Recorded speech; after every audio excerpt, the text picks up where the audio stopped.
You can make some dramatic and memorable macro images if you know how to use a macro lens, and keep in mind some rules of thumb. With macro photography, even the smallest subjects make a big impression. My name is Ruben Dario Cruz, and in this Tamron podcast, I'll show you how to take great macro photographs.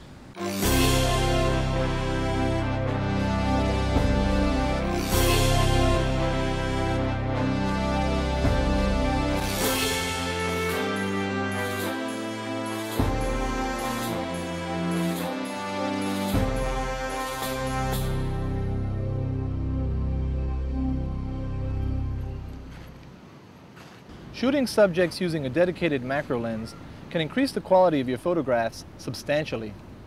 But before you capture the perfect image, you need the right gear. I'll start off with the Tamron Super Performance 90mm 2.8 lens.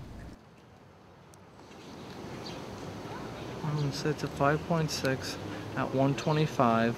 I'm on sunny as far as the white balance is concerned. Let's switch back to manual focus. This lens is made specifically for macro photography, as it can reproduce your subject at a 1:1 ratio, otherwise known as true to life size. We've got direct sunlight on this thing, and so it's very contrasty. So in order to knock down the contrast, what I'm going to do here now is I'm going to employ a diffuser. And so here you have a shot of the same exact image, only the shadows are not as dark and the highlights are not as white. And essentially you can think of clouds as doing the same thing, because ideally you want to shoot in a sunny, you want to shoot in a bright day, but at the same time you want those clouds to diffuse it. So this is taking the place of the clouds that are currently absent today. I highly recommend the tripod, although there may be times where you can't use it. Tripods let you set small apertures for greater depth of field when shooting in natural light.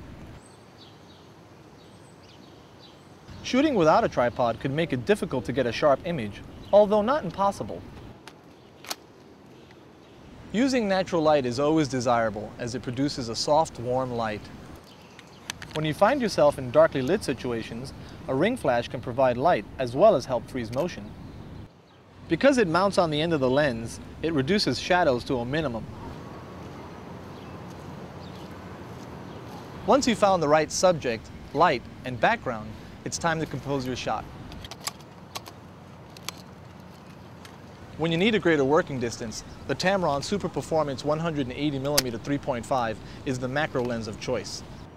This lens gives me the same 1:1 ratio without having to be on top of my subject. I'm taking into consideration that there's a very busy background in this area, so what I'm doing is I've lowered my tripod so that I'm practically at the same level of the flower, and now what I've got is that bright green background as opposed to the rest of these flowers, which in itself could probably be a nice shot, but I want to kind of create more of an isolation. Because you're on a tripod, your camera is still, but the subject may not be. Keep it as still as possible. The effectiveness of the macro shot is in its sharpness, so your focus has to be perfect. Remember, depth of field is naturally very shallow when shooting this close to your subject. I usually set my aperture to a range of f11 to f32. If you think you found a good subject for your photograph, be mindful of the background. Remember, you have control over the light, so if you want to darken the background and eliminate distractions, use a faster shutter speed. If you want to lighten the background, use a slower shutter speed. With control over light, an understanding of depth of field, and a Tamron macro lens, you can capture professional quality macro photographs. For more tips on this subject, log on to the Tamron website.